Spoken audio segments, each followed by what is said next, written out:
Anybody who gets involved in the smallest way of Carnival gets a piece of the whole thing. It's always been the Butetown community that has held Carnival together. Back when we done it, it was known as Tiger Bay then. It's been a vision of carnivals for a while to get back down to the docks and towards where the WMC is. And celebrate Carnival and celebrate the docks and the bay and our forefathers who moved here in the early 19th century.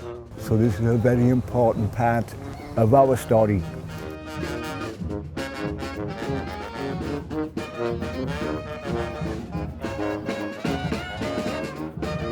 I am one of the people who designs costumes and designs the big structures that go out with the carnival. The whole team is working hard to make everything look beautiful. We have a bird theme, we have a water theme, a phoenix theme. It's just going to be really cool.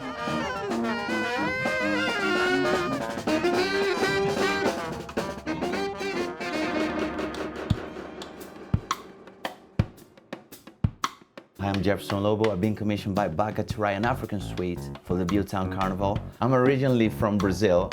Carnival is a staple, and glue everything together. By having a carnival here, we can all borrow and learn from each other.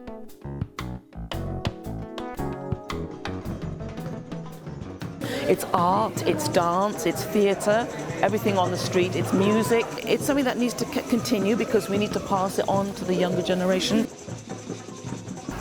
We've got a 5-year plan with the WMC, and I think we'll just go from strength to strength. It used to be the community builds Carnival, but now we're trying to use Carnival to build community.